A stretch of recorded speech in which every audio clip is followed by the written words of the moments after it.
더 옆으로 가긴 한데 이제 저는 사실은 군대를 되게 늦게 가게 돼서 해군 장교로 복무를 했는데 채출을 당해서 이 참모총장 비서실에 그 일원이 돼서 근무를 한 적이 있습니다. 그래서 이 한마디로 이제 한국의 군의 상층부를 이 낮은 계급이 이제 보게 됐었는데 그때 이제 참모부서기 때문에 미군들이 이제 가끔 놀러 오거든요. 저는 영어도 못하고 이러기 때문에 거기 가면 참모부서에서 저와 동기 중에 이제 통역 장교 이런 사람들이 있었습니다. 그런데 이제 한국 군인들이 자주 섞인 말로 하는 것 중에 있었는데 뭐가 있냐면 미군 장교들이 한국 장교들을 상대하면 이제 그 신발과 관련해서 두 가지에 대해서 굉장히 경악을 한답니다. 한 가지가 뭐냐면 한국은 장성이 되게 되면 별을 달게 되면 어떻게 하냐면 군화에 오버로크라 그러나요? 지퍼를 답니다. 가서 이제 왜냐하면 이제 끈을 묶고 이게 너무 귀찮으니까 회식을 갔는데 군화를 신고 있으면 이거 어디 밥 먹으러 올라가야 되는데 끈을 다 풀어야 되지 나오면 해야 돼. 이게 너무 귀찮으니까 그냥 끈을 둔 채로 옆에다가 이렇게 지퍼를 달아서 신고 다닙니다. 물론 이제 장성 이상이 아니면 그런 짓은 못 하는 거죠. 근데 이제 이걸 미군 장교들이 보면 경악을 한다는 거예요. 왜냐 미군 장교들은 지퍼가 문제가 뭐냐면 왜 끈을 달아뒀느냐. 지퍼가 편한데 지퍼는 터지게 되면 전투력을 상실하게 되는 겁니다. 그러니까요. 끈은 예를 들면 끊어지더라도 어떻게 열기설기 하거나 이래서 되게 좀 수습이 되는데 지퍼는 터지는 순간 이 신발이 없어지는 거고 전작에서 신발이 없어진다는 것은 얘 때문에 다른 사람도 죽게 된다는 얘기가 되기 때문에 이거는 사실은 미군의 입장에서는 이건 영창을 가리는데 장군들이 그러고 있다는 거예요. 그냥 무슨 얘기냐면 지퍼를 달았다가 폭탄을 맞고 죽어봤기 때문에 절대 그런 짓을 안 하는 겁니다. 또 한 가지는 잘 아시겠지만 한국 부대는 실내에서 근무를 하면 다 슬리퍼를 신고 있습니다. 이것도 이제 미군 장교들이 오면 야 얘들하고 우리가 동맹을 해야 되자 이런 얘기를 한다는 거예요. 농담 삼아서. 그러니까 슬리퍼를 신고 있다가 건물에 폭탄이 떨어지면 슬리퍼를 신고 가다가 그냥 죽는 겁니다. 그러니까 이제 무슨 일이 있어도 무좀이 나건 말건 하여튼 절대 슬리퍼 같은 거를 신고 있는 건 이건 네가 전투를 안 하겠다는 넌 군인이 아니란 얘기다. 이게 이제 미군이 전투를 하면서 나온 기율인데 이게 한국 군대가 그렇게 접전 제의를 안 지키고 있다는 것이죠. 그래서 갑자기 생각이 나서 얘기를 드립니다. 그래서 이런 것들이 사실 자질구레하지만 미군은 굉장히 쌓여 있는데 이게 과연 될까? 이런 얘기들 하고 있습니다. 그래서 이런 것들이 지금 사실상 중국의 현 상황이다. 자, 그런데 이제 여기서 한 가지 문제는 뭐냐? 우리의 상황인 것이죠. 문제는 뭐냐면 제가 지금 말한 것은 이제 글로벌한 차원입니다. 글로벌한 차원이고 이거에서 미군을 뒤집는다? 이거는 아마 한 세대인데 절대 안 된다. 이게 사실은 좀 합의가 된 것 같습니다. 2008년도에 약간 착각을 해서 기우뚱하다가 30년 내에 특히 이제 국방력 부분에서 미국이 가지고 있는 힘을 따라잡을 나라가 있을까? 이건 없을 것 같다. 중국이 아무리 잘 나가도. 이게 건데 문제는 뭐냐면 아시아의 문제인 것이죠. 아까 제가 앞에 이제 기록만 해놓고 안 하겠지만 이게 트럼프 때 그런 게 아니라 오바마 행정부 말기에 힐러리 클린턴이 이제 그 포린 팔러시라는 이게 학술지도 아니고 약간 애매한 잡지에 이제 알다시피 피벗 투 아시아라는 글을 발표하면서 우리가 이제까지 유럽이 첫 번째, 중동이 두 번째, 아시아는 사실상 세 번째 정도의 중요성이었는데 이제부터 우리가 아시아를 중요시하겠다. 그래서 피벗 투 아시아라고 해서 아시아 회귀 정책을 오바마 행정부 말기에 내놓습니다. 이게 2008년에 이제 그 금융위기가 끝나고 나서 왜 그러냐 보니까 자기들이 좀 냉정하게 개설을 해도 글로벌한 차원이 문제가 아니라 아시아의 차원에서 특히 동아시아 차원에서는 이게 중국이한테 우리가 함부로 할 수 없을 경우가 생기겠다. 이런 이제 우려 때문에 사실은 이런 정책이 이제 나왔다고 볼 수 있는 거죠. 힘에 비교로 하면. 사실은 글로벌한 차원의 아시아로 보게 되면 미국이 중국에 대해서 어느 정도 위협을 느낄 수 있다는 거죠. 근데 그런데 역설적으로 보게 되면 사실은 지금 미군이 가지고 있는 이 중국에 대한 공포가 다른 게 아니라 우리 옆에 있는 애가 조금 컸는데 내가 질까 두려운 게 아니라 내가 얘 동네에 갔는데 내 마음대로 못 할 것 같은 사실은 두려움인 겁니다. 이게 좀 냉정한 국제정치 형식에서 그런 것이죠. 어떻게 보면 중국 입장에서는 억울할 수도 있어요. 이제까지 중국식 용어로 한다면 지들이 전 세계적으로 깡패 노릇을 해놓고 우리가 우리 동네에서 조금 어깨 좀 으쓱으쓱 하겠다는데 이걸 못 참고 우리를 두드려 패려고 그러느냐. 지금 중국의 입장에서는 그런 겁니다. 그래서 이 정도 좀 느낌을 가지면 될 것 같고 이제 이런 것들을 보여주는 게 이제 제가 이후에 말씀드린 건데 보시면 이제 18페이지의 그림을 보시면 이게 사실은 몇 년 전 그림이긴 하지만 이게 중국이 가지고 있는 어떻게 보면 흔히 중국 정보하는 사람이 가장 피해야 될 게 잠깐하면 친중 소리를 듣게 되는데 어느 정도 좀 이해를 해야 되니까 중국이 가지고 있는 약간 포위의식이라고 할 수 있을까 이런 것들이 근거를 좀 보여주는 겁니다. 이게 뭐냐면 물론 중국 때문에 이렇게 된 건 아니죠. 소련을 포위하려다 보니까 이 러시아 대륙을 중심으로 해서 미국이 계속해서 이타대전 이후에 군사기지를 늘려오고 동맹국을 늘려왔습니다. 이 파란색이 이제 미국의 군사 동맹과 진한 파란색이 미군의 군사기지의 위치거든요. 이게 이제 돼 있습니다. 그런데 이제 공교롭게도 소련은 붕괴돼서 러시아가 됐지만 중국이 바로 옆에 있다 보니까 이게 그대로 이제 사실은 중국 포위망으로 작동을 할 수가 있게 된 겁니다. 그래서 이 그림을 놓고 보면 사실은 뭐 중국이 뭐 이국과 한번 해보겠다. 이건 사실은 아직까지 어떻게 해볼 수가 없는 것이죠. 완전히 이제 포위를 하고 있는 거고 더구나 여기에 대해 더 늘려가려고 미국은 계속해서 시도를 하고 있는 겁니다. 근데 얼마 전에 뉴스를 아마 큰 뉴스는 아니셨겠지만 보셨는지 모르겠지만 얼마 전에 미국의 이제 언론 이런 것들이 중국이 패권주의로 나가고 있다 이러면서 지명을 하나를 작년 말인가 올해 초에 지명 하나를 뉴스화를 했어요. 그게 어디냐면 거기 별표되는 과다르입니다. 이제 파키스탄의 이제 그 해안가에 있는 항구 도시인데 여기에다가 중국이 군사기지를 건설할 것 같다. 그래서 이제 미국에 있는 주요 언론들에서 중국이 본격적으로 군사 패권으로 나가려고 그런다. 이런 걸 막 이제 뉴스화를 했어요. 근데 이 그림을 보면 사실은 이제 중국 입장에서는 이게 진짜 너무 억울하다. 이런 말을 할 만하다는 겁니다. 그리고 이건 사실은 지금까지 오버입니다. 그러니까 과다르에 사실은 중국이 1대1로 뒤에 설명을 드릴 시간이 있을지 모르겠지만 경제 투자를 하면서 여기에 중국이 투자를 많이 했어요. 이제 그러면서 이제 여기에 그러면은 여기에 약간 우리가 얘들을 보호할 수 있는 군사 기지도 있어야 되지 않을까 하면서 말을 좀 해본 거예요. 그런데 이제 이 협상 내용 얘기 들어갔다는 얘기를 듣고 이제 유럽이나 이제 주요 그 서구 언론들이 다 여기다 군사기지 짓기로 했다 하면서 두 번째 군사기지가 나왔다 이런 거죠. 근데 자 그러면은 중국에 군사기지 없냐? 있습니다. 딱 하나 지금 지부티에 딱 하나 있습니다. 사실상 중국이 운영하는 해외 군사기지는.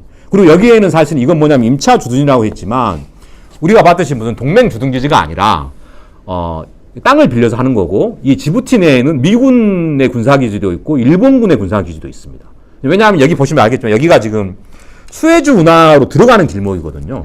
그리고 이 앞바다가 바로 이제 그 아프리카에서 해적이 출몰한다는 이곳입니다. 그래서 이제 사실은 명물이 있는 거죠.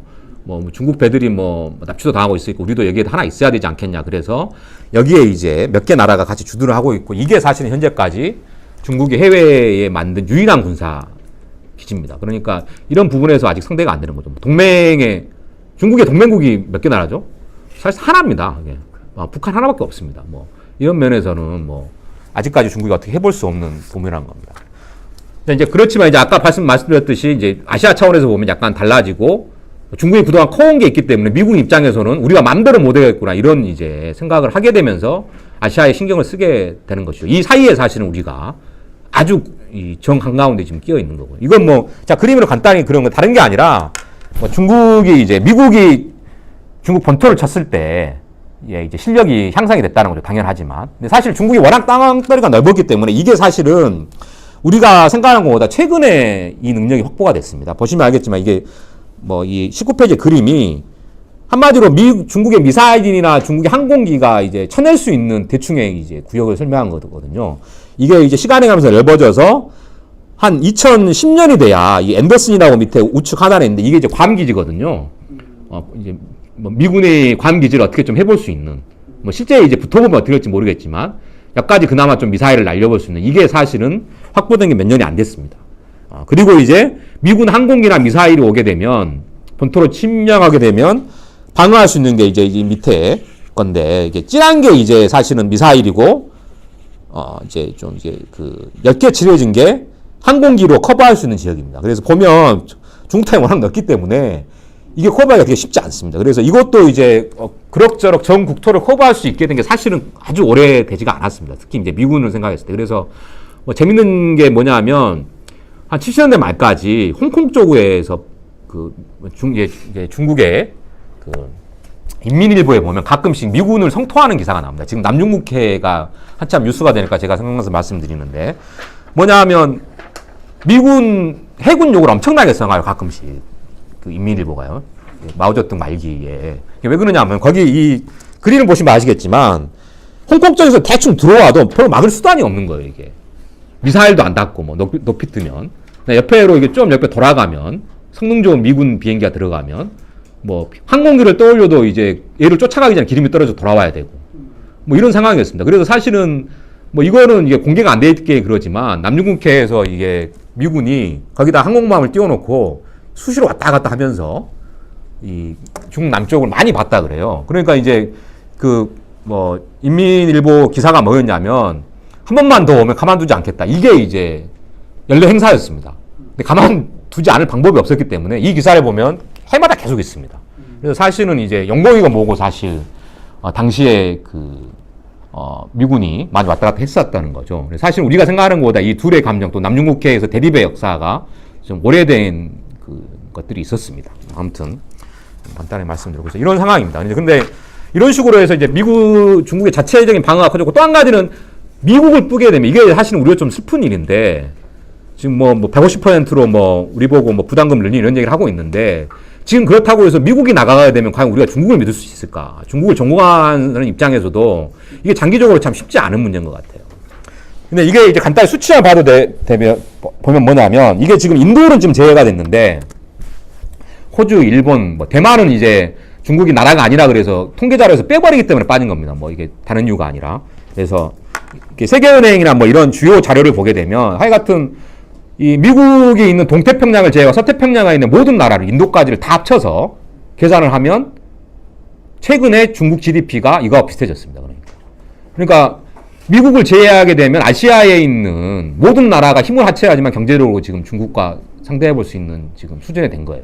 중국이 꾸준히 올라가고 있고 아시아의 나라들도 성장세를 유지하지만 중국밖에 안 되기 때문에 그래서 이게 한 몇 년 전부터 비슷해졌습니다. 그리고 아마 이 추세가 계속되기 때문에 향후에는 모든 나라들이 서태평양에 있는 모든 나라들이 다 토탈로 중국에 대항을 해도 경제력이 상대가 안 될 상황이 될 게 거의 확실해졌습니다.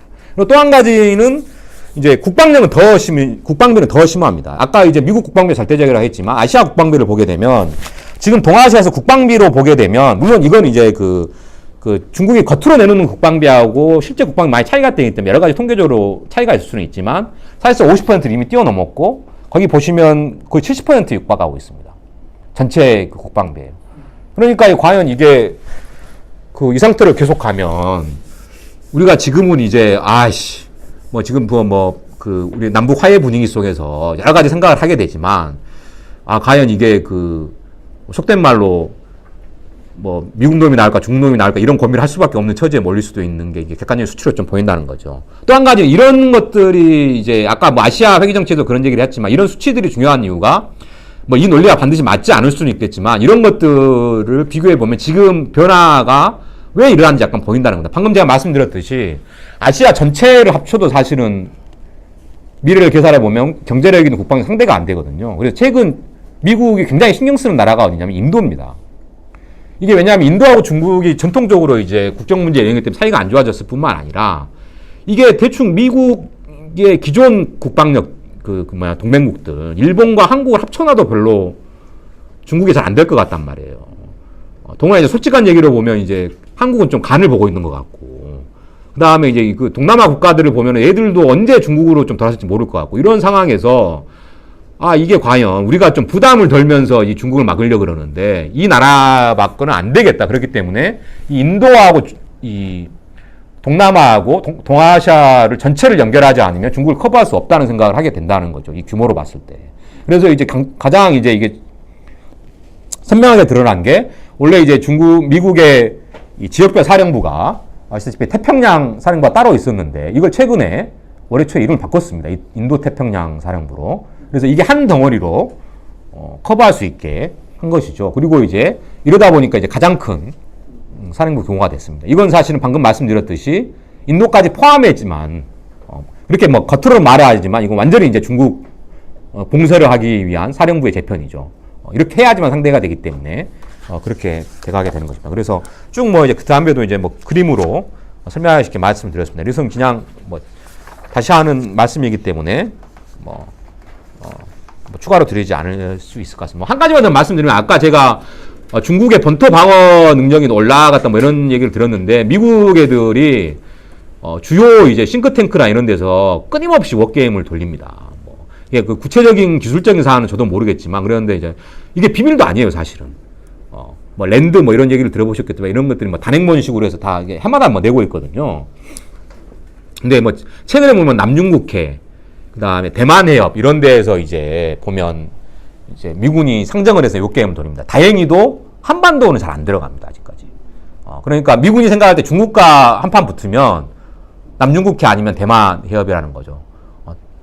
이걸 보면 이제 이 미국이 중국과 붙을 때 어디가 붙을지 대충 얘기를 볼 수가 있는데 어떻게 생각하는지. 아직까지 안 나오는데 이 워게임 결과를 보면 이 아시아에서 중국의 힘이 세지고 있다고 했지만 미국이 스스로 돌렸을 때도 아직까지 지지는 않는다는 겁니다. 다만 이제 항상 걱정이 붙는 게 뭐냐면 몇천 명이 죽을 것 같은데 이런 겁니다. 그래서 방금 말씀드렸지 미국의 걱정은 중국에 진다는 게 아니라 이게 글로벌 차원에서 무슨 뭐 핵전쟁이 했든지 아니면 크게 붙었든지 아시아에서 조그맣게 붙었든지 간에 진 걸 걱정하는 게 아니라 많이 피해를 당해서 국내 정치적으로 위기에 몰리거나 아니면 좀 체면은 있는 것. 이게 지금 사실은 이제 미국의 걱정이고 이걸 굉장히 이제 그 진지하게 지금 논의하고 있습니다. 우리가 과거 몇 년에 비해서 더 많이 죽을 것 같고 약간 잘못하면은 질 수 있는 가능성이 높아지고 있고 이런 것들을 지금 걱정하는 추세입니다. 그래서 이게 이제 미군이 평가하는 객관적인 수준입니다. 그리고 사실은 미국 측에서 이러한 평가는 미국이 이거를 이렇게 과장해서 우리가 이긴다고 하는 경향은 아니거든요. 2008년 이후에 오히려 우리가 뭐 요즘은 많이 잊혀진 말이지만 군산 복합제가 됐든 이런 정책 기구들은 중국 위협력을 확산시킬수록 돈이 되기 때문에 중국의 힘을 굉장히 과장했습니다. 그런데 이제 최근에 이런 것들이 좀 바뀌어서 객관적으로 나오는 수치나 시나리오도 지금 이런 상황입니다. 말씀드리면. 자, 이제 이렇게 됐고, 그래서 사실은 이 말했다 저 말했다 하는 것 같은데, 이제 뭐 지금까지 정리를 하면 글로벌 차에서는 안 되는데, 아시아에서는 뭐 중국이 사실상 50%가 넘기 때문에 말장난을 하자면 상대적인 우위에서 절대적 우위로 가지고 있다. 미국을 빼게 되면 뭐 이런 상황이다. 자, 근데 미국은 또 어떻게 바뀌었냐? 여기서 이제 복잡해지는 게 미국도 사실 좀 변화가 있는 것이죠. 뭐 이것도 사실은 학자들이 좋아하는 말장난이 한데, 미국이 대세 하락인 것은 어느 수치로 봐도 사실상 맞습니다. 거기 뭐였지 23페이지에 그림을 그려놨지만, 뭐 국방비의 수준이라든지 절대적인 우위를 점하고 있지만, 무역량의 수준이라든지, 무역량은 수입 수출을 다 합치기 때문에 미국이 아직 절대적인 우위를 점하고 있는 거죠. 그래서 중국이 따라잡을 수 있을 때까지는 상당히 오랜 시간이 걸리겠지만 전체적인 힘은 분명히 작아지고 있다는 겁니다. 이렇게 예전처럼 절대적인 지위의 이 강도가 점점 약해지고 있는 것은 사실이라는 거죠. 그래서 뭐 학자들이 말하기 좋아하는 학자들이 뭐라 그러냐면, 이게 미국이 뭐 쇠퇴하는 건 아닌 것 같은데 사실상 자기들의 힘을 빼려고 하는 후퇴를 하고 있는 것 같다. 뭐 이런 얘기를 하고 있습니다. 이게 이제 우리한테 보이는 모습인 거죠. 예를 들면 이 미국의 힘이 이미 1위의 자리를 뺏기거나 미국의 절대적인 패권이 사라지지를 않는데, 예를 들면 우리 같은 경우에도 주한미군이 자신들이 부담했던 거를 좀 더 줄이려고 그러고, 그 다음에 이제 자꾸 이제 뭐 군사를 뺄 수도 있다는 이런 얘기를 흘리게 되는 거고, 그 다음에 이제 우리한테 책임을 전가하게 되는 거고, 이런 것들이 이제 이러한 대세의 하락의 측면, 절대적인 주의가 바뀌지는 않지만 이거에서 오는 게 아니냐, 이런 얘기를 지금 하고 있는 겁니다.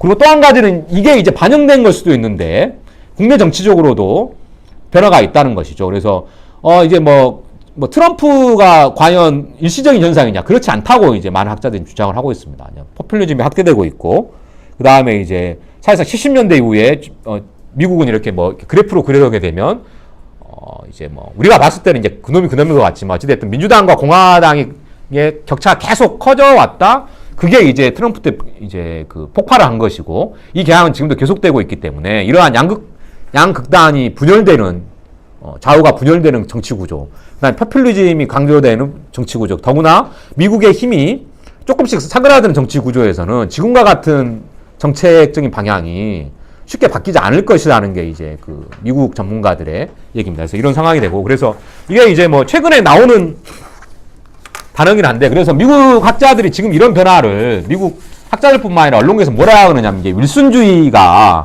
드디어 미국에서 망가진 게 아니냐, 이런 얘기를 하고 있습니다. 윌슨주의는 다른 게 아니라 이제 아마 뭐 아주 예전에 뭐 세계사 이런 수업을 들었던 걸 아마 기억을 하실지 모르겠는데, 이게 윌슨 대통령 미국의 얘기입니다. 그래서 국제연맹을 1차 대전에 창설을 했죠. 그런데 이제 웃기게도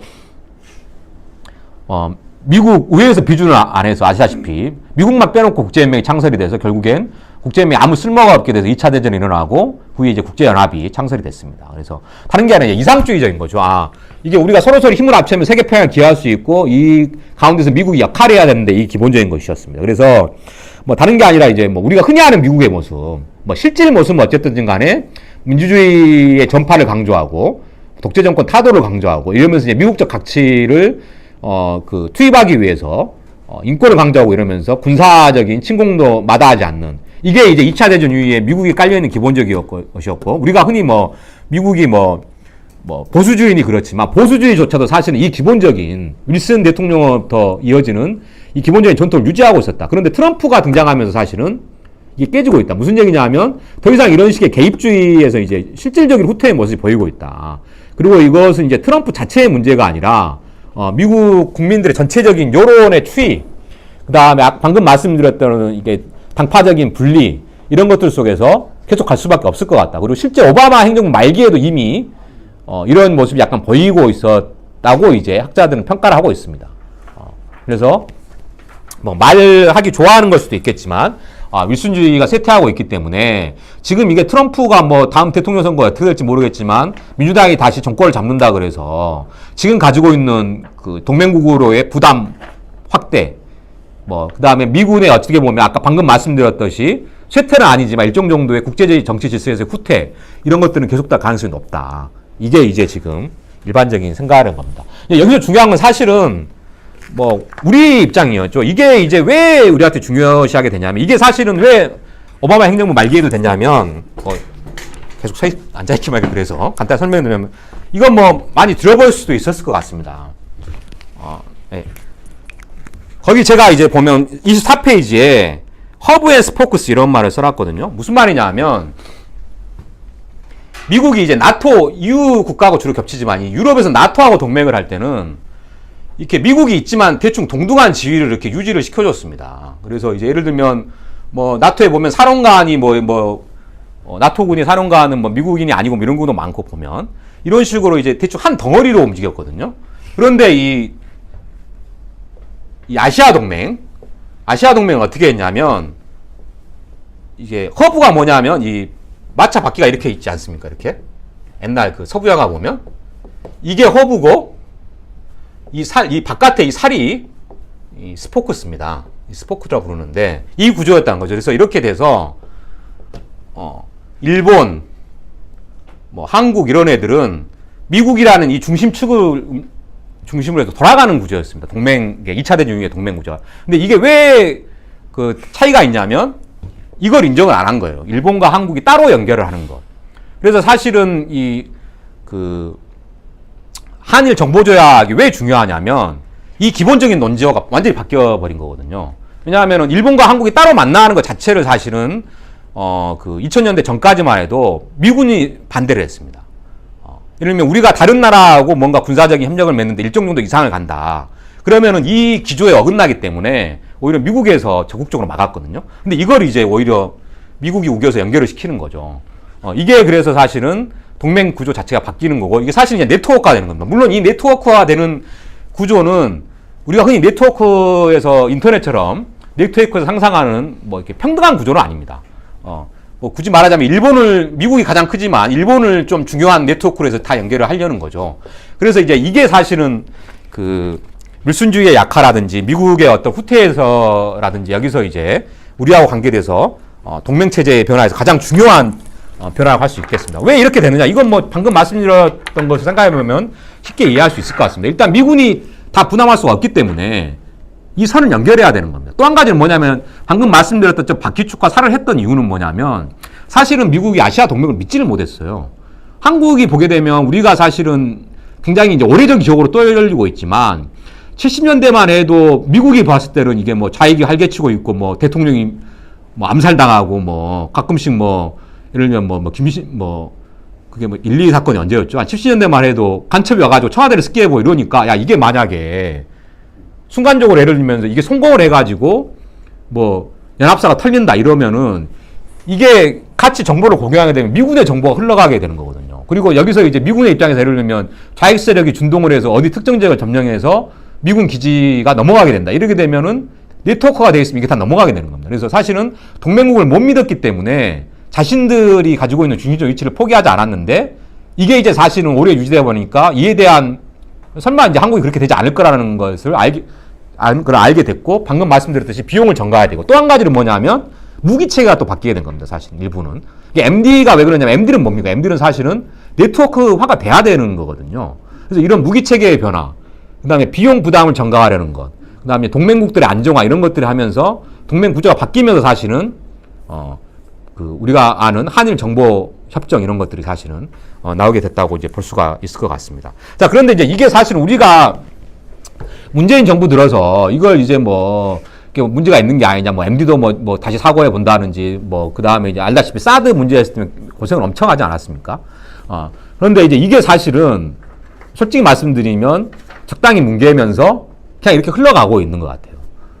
사드를 도입한 것도 이제 지금 또 다시 얘기가 나와서 잘못하면 또 중국하고 한판 해야 될 것 같은데 얼마 전에 뉴스 보면 환경 양평가 끝나서 이제 제대로 이제 공식적으로 설치한다 그래서 그런데 솔직히 이게 뭐 내부적으로 작년에 워낙 그 남북 관계가 복잡했기 때문에 이거에 정신을 쓸 여유가 없었기 때문에 그럴 수도 있을 것 같은데 이게 그냥 지금 제가 말씀드린 이런 변화가 사실은 약간 좀 확정이 된 것 같아요. 트럼프 행정부에서 이걸 그냥 두리뭉실하게 해서 그냥 그대로 가고 있습니다. 제가 왜 그 얘기를 드리냐면 작년에 7월에 이게 아시아 재보증 법안이라는 게 미국 의회에서 통과가 됐어요. 이게 사실은 뭐 아주 기존의 얘기를 다시 한 거기 때문에 중요한 뉴스는 아니지만 이걸 확인을 하는 거거든요. 이게 사실은 핵심적인 내용은 우리 내용은 아닙니다. 뭐냐면 중국하고 사이가 안 좋아지니까 대만 무기 판매를 좀 많이 하겠다.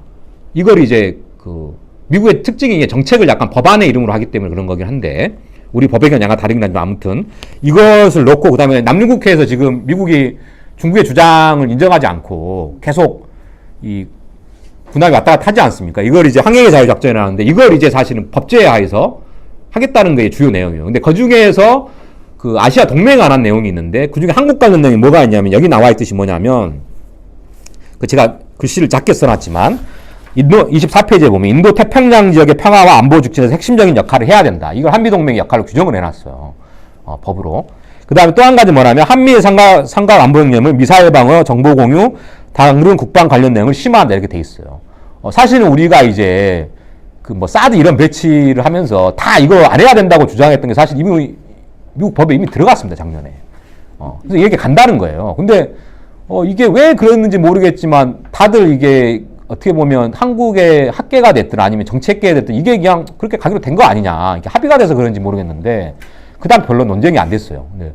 지금 그냥 트럼프 행정부에서 이게 지금 법제화 됐습니다. 그렇기 때문에 그냥 이렇게 가게 될 것 같아요. 네. 지금 이게 지금 우리의 좀 상황입니다. 그래서 이게 이제 사실은 여기서 굳이 새로운 단어를 탔죠. 인도태평양 지역이죠. 그러니까 사실은 이게 뭐냐면 주한미군은 거기까지 얘기는 안 했지만 주한미군은 한반도로 벗어나지 않아야 된다. 이게 이제 우리의 기본 입장인데 사실 이걸로 하면은 인도까지 지금 방금 말씀드렸던 인도태평양 사령국 확대에 따라서 한미동맹이 인도까지 지금 범주로 들어가 있습니다. 이미 법적으로. 이게 지금 바뀌었다는 말씀입니다. 자, 이게 이제 좀 복잡한 얘기지만 이게 이제 사실은 중국과 미국이라는 향후에 이제 국제정치 질서에서 가장 중요한 번수의 얘기입니다. 뭐 좀 복잡하냐 정리를 하자면 글로벌 차원에서 미국이 1위 자리를 박탈당한 일은 없을 거다. 그런데 아시아에서 중국이 미국이 감히 그냥 함부로 나댈 수 없게 할 정도로 큰 건 사실인 것 같다. 그리고 사실은 미국은 이거를 좀 미리 선제적으로 차단하기 위해서 지금 현재 이런 모습을 좀 보이고 있는 게 아닌가. 그리고 그 속에서 이제 미국이 가지고 있는 힘의 크기가 조금씩 사그라들고 있는 게 사실이기 때문에 어떻게 보면 미국이 가지고 있는 과거 같은 아주 강력한 글로벌 패권의 모습이 조금 줄어들면서 동맹에게 부담을 좀 전가하고 이 속에서 동맹 구조가 좀 변화하게 되고 이 구조 속에 지금 우리가 좀 끼어 있다 뭐 이런 말씀을 좀 드릴 수 있겠습니다. 그래서 앞에 시간이 너무 많이 지나서 중국에 관련된 얘기는 좀 몇 가지만 좀 간단히 말씀드리겠습니다. 앞에 제가 서두에 말씀드렸듯이 지금 중국 정치에서